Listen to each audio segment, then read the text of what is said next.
네, 출애굽기 20장 17절 말씀을 가지고 주일 예배를 통해서 마음을 빼앗아 가는 것이 우상이다. 마음을 빼앗아 가는 것이 우상이다. 라는 점으로 할 말씀 증거하겠습니다.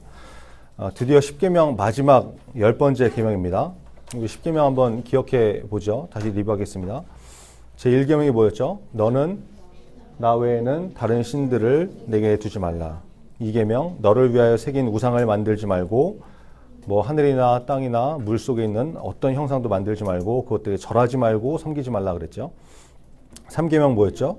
너는 내 하나님 여호와의 이름을 망령되게 부르지 말라. 4계명 안식일을 기억하여 거룩하게 지키라. 5번째 계명부터는 사람과의 관계에서 지켜야 될 거라고 했죠. 5계명이 뭐예요? 내 부모를 공경하라. 6계명 살인하지 말라. 7계명 간음하지 말라. 8계명 도둑질하지 말라. 9계명 내 이웃에 대하여 거짓 증거하지 말라. 오늘 마지막 10번째 계명인 내 이웃의 것을 탐내지 말라 이거죠. 안 나오나요? 네. 여러분 10계명 외울 때 이렇게 생각하면서 외우면 좋을 것 같습니다. 1계명부터 4계명까지는 나와 누구 관계라고 했어요? 하나님과의 관계라고 했죠. 그래서 사랑하는 연인, 애인 이렇게 좀 사랑하는 관계로 생각해서 나하고 하나님이 사랑하는 사이 있잖아요. 그러니까 이렇게 한번 생각해 보세요. 하나님께서 나만 사랑해, 너는 나만 사랑해, 딴 놈 사진은 안 돼, 애인 이름 막 부르지 마, 데이트하는 날 꼭 지켜. 이렇게 한번 연상해 보면 좋을 것 같아요. 나만 사랑해, 다른 건 안 돼. 이게 1계명이죠. 너는 나 외에는 다른 신들을 내게 두지 말라. 딴 놈, 딴 여자 사진 안 돼. 내가 누구 사귀고 있는데 그 사람 지갑 속에 다른 사람의 사진이 있다고 그러면 별로 이렇게 기분이 안 좋겠죠. 그러니까 우상을 상징하는 거예요, 사진이. 애인이 있는데 다른 사람이 내 지갑 속이나 수첩에 사진이 있으면 안 되겠죠. 이게 2계명, 우상을 만들지 말고 섬기고 절하지 말라. 어떤 형상도 이렇게 만들지 말라. 이거 연상하면 좋을 것 같고.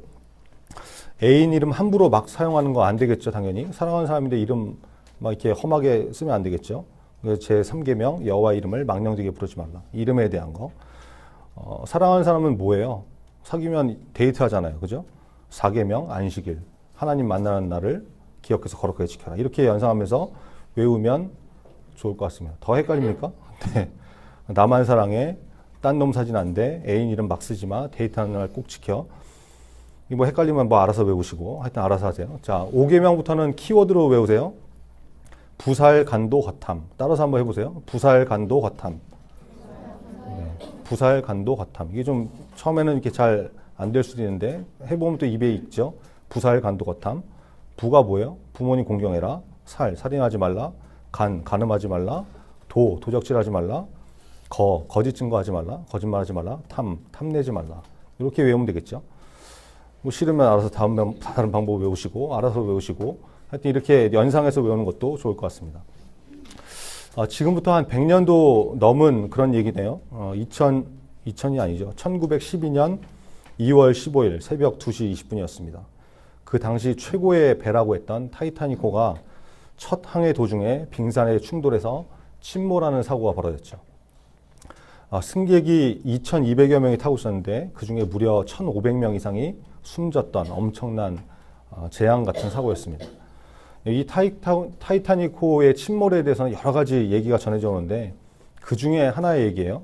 이런 일도 있었대요. 타이타닉호가 침몰해 가는데 침몰하기 시작해서 이제 선원들이 구명보트를 이렇게 띄우고 사람들이 이렇게 구조하기 시작하는데 여자와 아이들을 이렇게 먼저 구조를 했겠죠.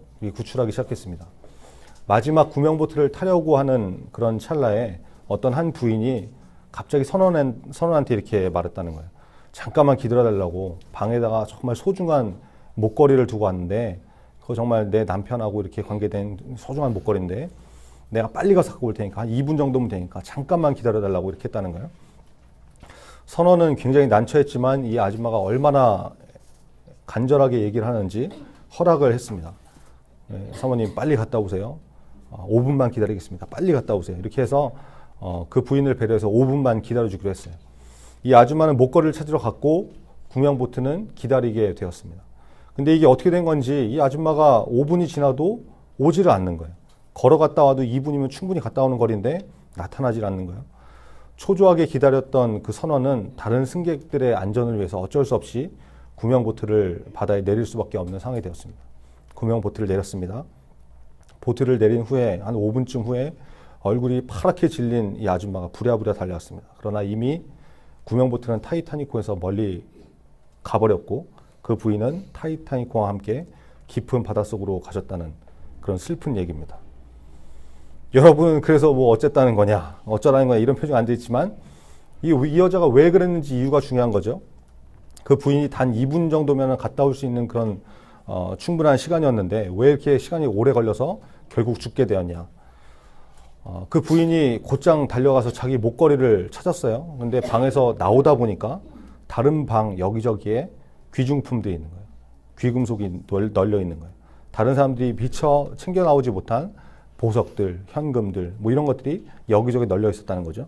그 아줌마가 잠깐 그걸 줍겠다고 주워 모으기 시작했는데 정신없이 주워 담다 보니까 시간이 지나가는 걸 몰랐다는 거예요.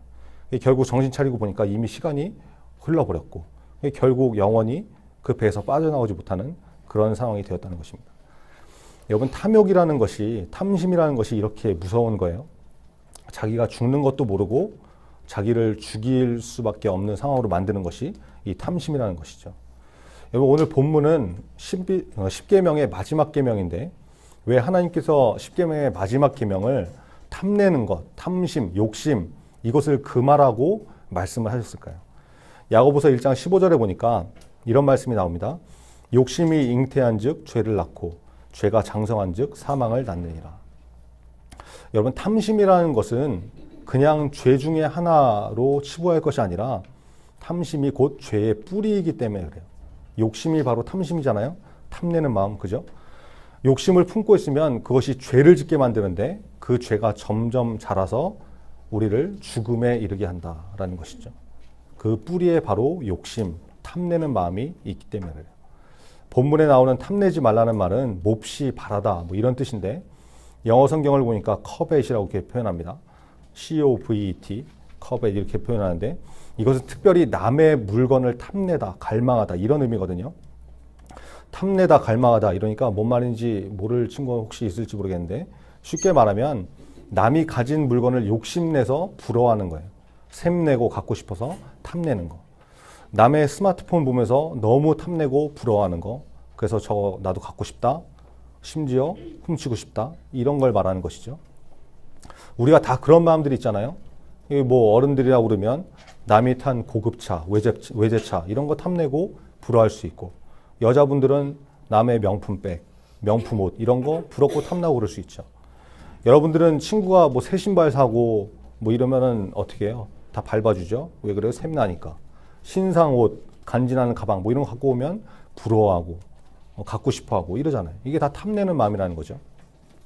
물건에 그런 마음을 갖지 않는다 그러면 사람에게도 그런 마음을 가질 수 있죠. 본문에 나오는 것처럼 내 이웃의 아내나 그의 남종이나 그의 여종이나 이런 소유들을 탐내는 것. 여러분 연예인 중에 꽃미남이나 이렇게 여신급 미모를 가진 사람들 결혼한 경우 있죠. 팬들 중에 이런 사람들이 있대요. 어떤 연예인을 너무 좋아해가지고 결혼까지 한 사람인데도 불구하고 남편한테 협박 전화하고 이혼해라, 걘 내 거다. 이런 사람이 있다는 거예요. 이게 참 문제가 있는 거죠. 실제로 그런 사람들이 있다고 그래요.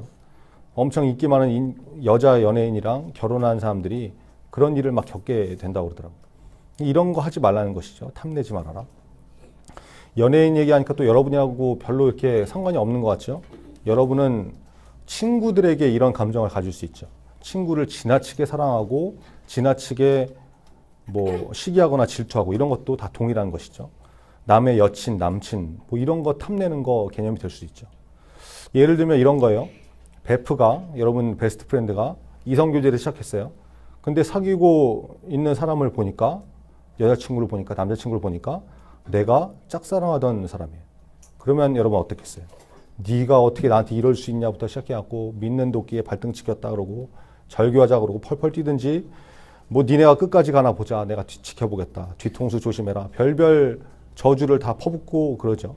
이게 다 시기하기 때문에 그런 것이죠. 남이 잘 되고 행복해하는 꼴을 보지 못하는, 그죠? 볼 수 없는 그런 마음이 우리 가운데 다 있다는 거예요.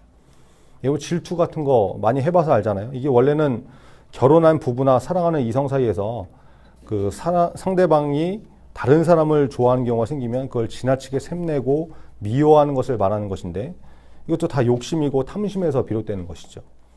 히브리서 13장 5절에 보니까 돈을 사랑하지 말고 있는 바를 족한 줄로 알라.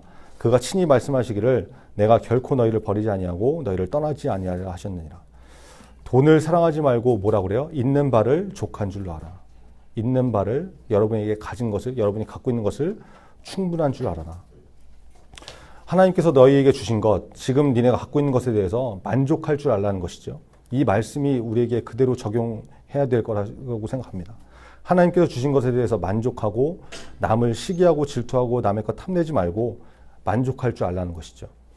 여러분 중에는 그런 마음 혹시 없습니까? 자기 기준으로 주변의 친구들을 판단해서 나보다 잘생긴 친구가 있다 그러면, 또 예쁜 친구가 있다 그러면 재수없다고 왕따시키고, 나보다 인기 많고 잘난 친구는 무조건 깎아내리고 편 가르고 그러지 않냐는 것이죠. 그게 여러분 마음속에 있는 욕심 때문에 벌어지는 일일 수 있다는 것입니다. 탐심의 결과라는 것이죠. 그 마음을 품고 있으면 여러분 우리가 죄에 빠질 수밖에 없고 그 죄 때문에 사망에 이를 수밖에 없게 됩니다.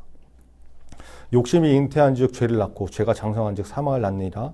그 욕심과 탐심 때문에 우리가 죄를 짓게 되고 결국엔 그 죄 때문에 사망에 이른다는 것을 성경이 분명히 말하고 있다는 것을 기억해야 된다는 것입니다.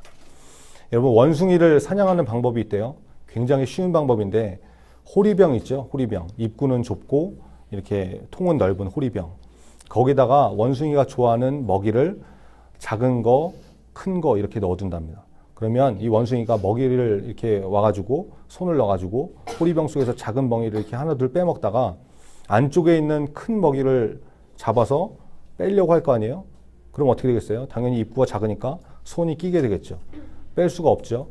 그러면 이게 먹이를 놓고 포기하고 손 빼고 그냥 가면 되는데 그거를 못 하는 거예요. 계속 몇 개를 빼먹다 보니까 이 큰 것도 뺄 수 있을 줄 알고 계속해서 힘줘서 뺀다는 거예요. 그러다 손이 껴가지고 먹이를 놓지 못하고 밤새 낑낑대다가 사냥꾼한테 잡히게 된다는 것입니다. 이게 탐심이죠. 그죠? 우리에게 있는 탐심을 버려야 됩니다. 손에서 놀 줄 알아야 되는 것이죠. 그래야 자유롭게 갈 수 있는 것입니다. 성경은 탐심을 이렇게 말합니다. 골로새서 3장 5절에 보니까 그러므로 땅에 있는 지체를 죽이라 곧 음란과 부정과 사욕과 악한 정욕과 탐심이니 탐심은 우상 숭배니라. 어려운 말들이 많이 나오는데 이거 하나는 꼭 기억하세요. 탐심은 우상 숭배니라. 하나님께서 가장 싫어하시는 게 우상 숭배하는 거라고 했죠. 그래서 십계명 첫 번째와 두 번째에다가 너는 나 외에 다른 신들을 내게 두지 말라. 우상 숭배하지 말라. 이거 말씀하셨잖아요. 하나님보다 다른 것을 더 사랑하는 것. 하나님이 아닌 다른 것으로 하나님을 삼는 것. 이게 하나님 제일 싫어하시는 거예요. 그런데 우리 마음 가운데 있는 탐심이 우상 숭배라고 성경은 말씀하고 있습니다. 왜 그렇습니까? 이 우상 숭배라는 것은 하나님 말고 다른 것을 더 신뢰하고 사랑하는 것. 그래서 하나님을 마음의 중심에 두지 못하게 만드는 것이기 때문에 그렇다는 거예요. 탐심이 우리를 그렇게 만든다는 것이죠. 우리의 모든 마음을 다 뺏어가기 때문에 탐심을 주의해야 되는 것입니다. 여러분 욕심에 사로잡히면 다른 것은 보이지 않습니다. 그 욕심의 대상만 보이게 되죠. 질투해 본 사람들 다 알고 있죠. 질투하는 대상 말고는 다른 것은 아무것도 눈에 들어오지 않아요. 여러분 이 탐심이라는 것이 10계명의 1계명부터 9계명까지 9번째 계명까지 다 무너뜨릴 수 있는 것이기 때문에 어떤 분은 하나님께서 이 결론적으로 10계명의 마지막에 탐심을 강조하신 것이라고 말씀합니다. 탐심이 있으면 탐욕이라는 신을 섬기는 것이기 때문에 1, 2계명 다 어기게 되는 것이고, 탐심이 있으면 하나님을 내 탐욕을 채우기 위한 수단과 도구로 생각하기 때문에 하나님이 나한테 그런 걸 채워주시면 감사하고 아니면 불평하고 원망하고 이렇기 때문에 3계명을 어기게 되는 것이죠. 4계명 안식일을 지킬 수도 없죠. 왜냐? 하루라도 더 많이 내가 일해서 돈을 벌어야 되기 때문에. 그 탐심은 4계명도 지키지 못하게 해요. 탐심이 있으면 부모님도 공경할 수 없죠. 항상 부모님에 대해서 내게 해준 것이 뭐냐 이러면서 부모를 내 탐욕을 체험하는 대상으로 생각하기 때문에 당연히 5계명 어기게 되는 것이고, 탐심이 있으면 탐욕을 채우는 도구로 사람을 생각하기 때문에 그거 못해주면 분노하고 미워해서 살인하게 만드는 그 6계명도 어기게 되는 것이죠. 여자를 보면서 탐심 때문에 음란한 생각을 해서 7계명 어기게 되고, 8계명 도둑질하지 말란데 당연히 탐심이 있으면 도둑질하게 되게 되어 있고, 탐심이 있으면 이웃에 대해서 거짓말하지 말라고 그랬는데 내 욕심을 이루기 위해서 남에게 거짓말하게 되는 이 9번째 계명도 어기게 된다는 것입니다. 탐심이 이렇게 무서운 것이라는 거예요. 그래서 죄의 뿌리라고 말씀하고 있다는 것입니다. 여러분, 이 말씀을 우리에게 주시는 것은 하나님께서 우리 안에 있는, 우리 마음 가운데 있는 탐심을 없애기를 원하시기 때문에 주시는 것입니다. 그러면 한번 없애봐야죠. 이 말씀 기억하면서 여러분 일주일을 한번 살아보시기 바랍니다. 탐욕의 반대는 나눔입니다. 우리가 가지고 있는 것들을 나누기 시작하면 우리 마음에 있는 탐심들이, 탐욕들이 없어지게 돼 있죠. 우리 중고등부에서 나눔을 하는 게 있죠. 사랑의 동전 모으기. 뭐 1월 달에는 이렇게 많이 참여를 좀 안 해서 좀 아쉬웠는데 4월 달에 또 하거든요. 그때는 우리의 마음에 있는 탐심을 없애기 위해서라도 나눔을 실천해 볼 수 있는 그런 여러분이 되었으면 좋겠습니다. 미움의 반대는 사랑이듯이 내 안에 찾아온 탐욕을 없애는 가장 좋은 방법은 내 손에 움켜쥐고 소유하려고 하는 것을 놓아버리는 마음이라는 것입니다. 오히려 내 손에 있는 것을 남에게 나눠주고 공유할 때 그런 마음들이 해결될 수 있는 것이죠. 오늘 말씀 기억하면서 이번 한 주를 탐심, 욕심내고 남의 것을 탐내는 마음을 제거할 수 있도록 손에 움켜쥐고 있는 것이 아니라 나눔으로 실천하면서 탐심이라는 우상숭배를 벗어날 수 있도록 그렇게 살아가는 저와 우리 모두가 되기를 간절히 바랍니다. 기도하겠습니다. 10계명 10번째 계명으로 하나님께서 남의 것을 탐내지 말라고 하셨는데 그것은 남이 가지고 있는 것을 탐내는 것은 물론이고 다른 사람을 시기하고 질투하는 것도 포함하는 개념입니다. 탐심은 우상숭배라고 했죠. 그 탐심의 마음, 욕심의 마음이 가득 차면 그 마음 때문에 하나님을 떠나게 되어 있습니다. 하나님이 주신 거에 감사하지 못하고 원망하고 불평하면서 이런 것들이 다 탐심에서 나오는 것이라고 했죠. 이런 마음에서 벗어나려면 내가 하나님 사랑으로 충만하고 또 하나님 한 분만으로 만족해서 내 손에 쥐고 있는 것을 놓아버릴 때 그때 자유할 수 있습니다.